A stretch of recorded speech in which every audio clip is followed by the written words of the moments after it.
അദ്ദേഹത്തെ എന്തെങ്കിലും ചെയ്തു കാണോ? കോടതിയിലെത്തുന്നവരെ ആരുടെയും കണ്ണിൽപ്പെടാതെ നടക്കണമെന്ന് രാജീവ് സാറ് തന്നെ നമ്മളോടെല്ലാം പറഞ്ഞതല്ലേ. അദ്ദേഹത്തെ കൈ കിട്ടിയ അവര് വച്ചേക്കില്ല. എത്ര ദിവസം നമ്മളെ തടങ്കലിലിട്ട് ക്രൂരമായിട്ട് പീഡിപ്പിച്ചതാ. മോളുടെ സർജറി കഴിഞ്ഞു. Now she's okay.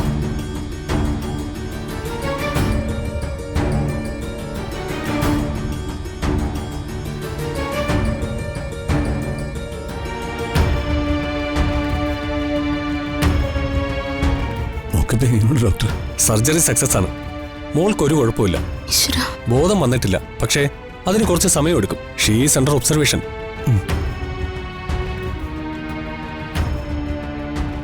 ഏറ്റവും നിർണായകമായ ഘട്ടം നമ്മൾ പിന്നിട്ട് കഴിഞ്ഞു. ഇനി നിങ്ങളുടെ എല്ലാവരുടെയും പ്രാർത്ഥനയാണ് മോൾക്ക് വേണ്ടത്. ധൈര്യമായിട്ടിരുന്നോ.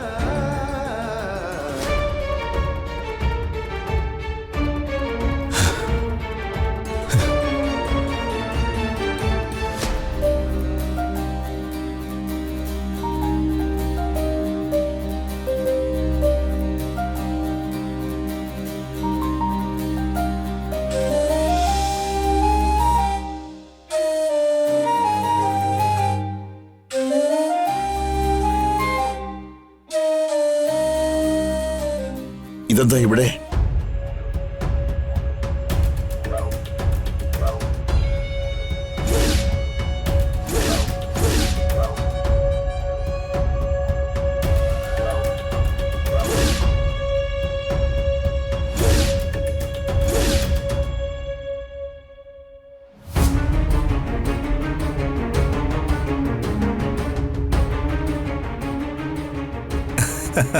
താൻ നോക്കണ്ട. ആ പെണ്ണിനെ തള്ളയൊപ്പിച്ച് താൻ ഞങ്ങളെ പൂട്ടി.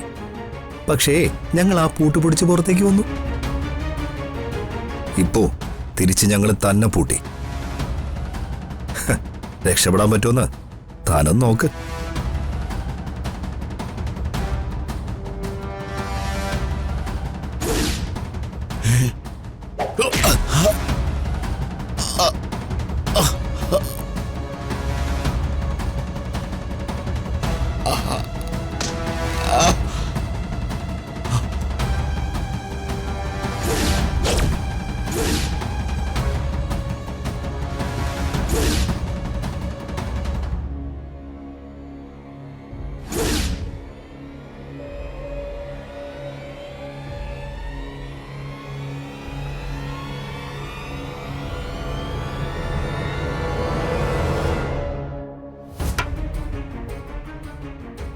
CI രാജീവ് ഞങ്ങളെ അങ്ങ് മൂക്കി കയറ്റിക്കളയെന്ന് വിചാരിച്ചോ? ഒരു സുഗതൻ മേനോൻ. മറഞ്ഞു നിന്ന് താൻ ഒരുപാട് കളി കളിച്ചു. ഇനി കളികൾ നമുക്ക് നേരിട്ടാവാം. തനിക്കുള്ള സമ്മാനം ഞങ്ങൾ വച്ചിട്ടുണ്ടോ?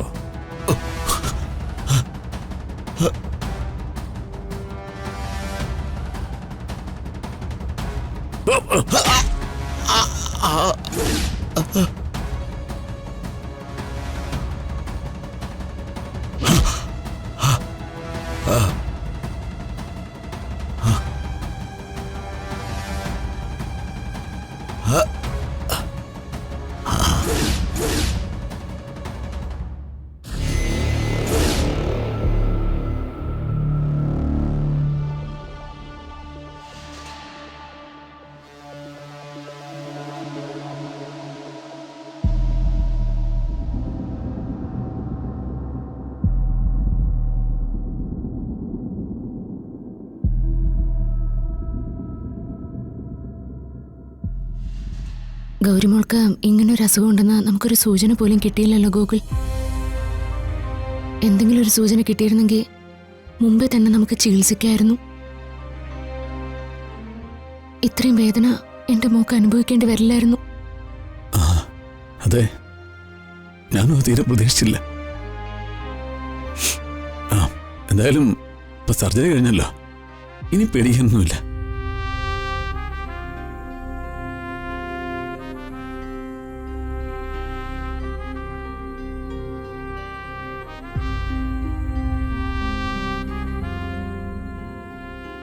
എന്തായി സച്ചി, സർജറി കഴിഞ്ഞോ? കഴിഞ്ഞു. ഗൗരിമോൾക്കിപ്പോ എങ്ങനെയുണ്ട്? ഇതുവരെ ബോധം തെളിഞ്ഞിട്ടില്ല. അല്ല, സച്ചി കയറി കണ്ടോ? അതിന് സമ്മതിക്കണ്ടേ? എന്നെ ഇവിടെ നിർത്തിയിരിക്കുന്നതന്നെ രാജീവ് സാറിനോട് അത്രത്തോളം യാചിച്ചേട്ടാ. എന്താ വക്കീൽ ഇതൊക്കെ? എന്റെ മോളെ കാണാൻ പോലും എനിക്കൊരു അവകാശമില്ലേ? അതൊന്നും സംസാരിക്കേണ്ട സമയമല്ലല്ലോ ഇപ്പോ. ഗൗരിമോളുടെ ആരോഗ്യമല്ലേ പ്രധാനം. സച്ചി ഇവിടെ ഒരു പ്രശ്നം ഉണ്ടാക്കിയ അത് ഏറ്റവും കൂടുതൽ ബാധിക്കുന്നത് ആ കുഞ്ഞിനെയാ. അതുകൊണ്ട് സച്ചി തൽക്കാലം സൈലന്റ് ആയിട്ട് ഇരിക്കുന്നതാ നല്ലത്. വക്കീൽ പറഞ്ഞ് ഞാൻ സമ്മതിച്ചു. ഞാൻ എത്രത്തോളം വേദനിച്ചിട്ട് എവിടെ നിൽക്കുന്നതെന്നറിയോ? വക്കീലെ, അവളെന്റെ മോളല്ലേ? അവളുടെ അച്ഛന്റെ സ്ഥാനത്തുനിന്ന് അവൾക്ക് വേണ്ടിയെല്ലാം ചെയ്തു കൊടുക്കേണ്ടത് ഞാനല്ലേ? എന്നിട്ടും ഒരു അന്യനെ പോലെ അർച്ചനയ്ക്ക് പോലും ഇതൊന്നും മനസ്സിലാക്കാൻ പറ്റുന്നില്ലല്ലോ. സച്ചി വിഷമിക്കല്ലേ, എല്ലാം ശരിയാവും.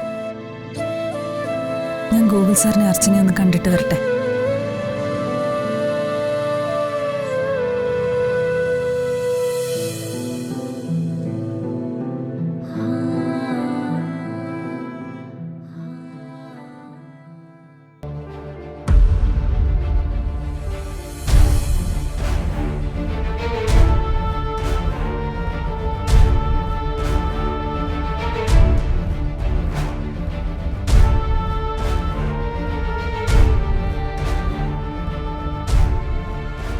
മേനു സാറിനെ വിളിച്ചിട്ട് കിട്ടുന്നില്ലല്ലോ അമ്മേ. ഇനി അവന്തികയുടെ ആൾക്കാര് അദ്ദേഹത്തെ എന്തെങ്കിലും ചെയ്തു കാണോ? കോടതിയിലെത്തുന്നവരെ ആരുടെയും കണ്ണിൽപ്പെടാതെ നടക്കണമെന്ന് രാജീവ് സാറ് തന്നെ നമ്മളോടെല്ലാം പറഞ്ഞതല്ലേ. അദ്ദേഹത്തെ കൈ കിട്ടിയ അവര് വച്ചേക്കില്ല.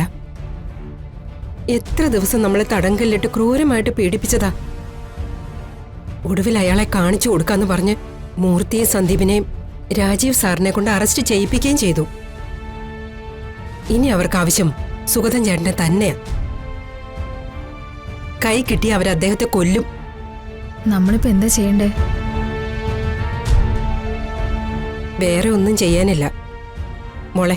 നീ രാജീവ് സാറിനെ വിളിച്ച് പെട്ടെന്ന് വിവരം അറിയിക്കേ. വിളിക്കേ.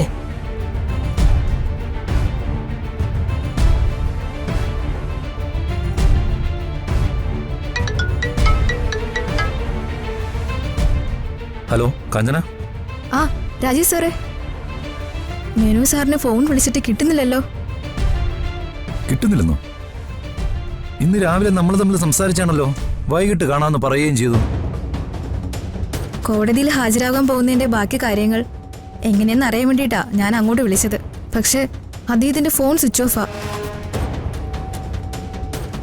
സാർ, എനിക്കാകെ പേടിയാവുന്നുണ്ട്. ഇതാ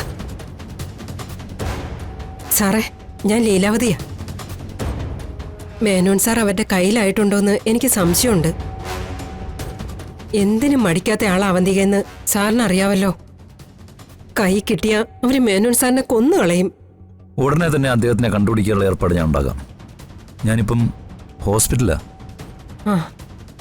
ഇനി അവന്തികയുടെ കസ്റ്റഡിയിലായിട്ടുണ്ടെങ്കിൽ പോലും നമ്മൾ അദ്ദേഹത്തെ അവിടെ നിന്ന് രക്ഷപ്പെടുത്തിയിരിക്കും. ധൈര്യമായിട്ടിരിക്കും.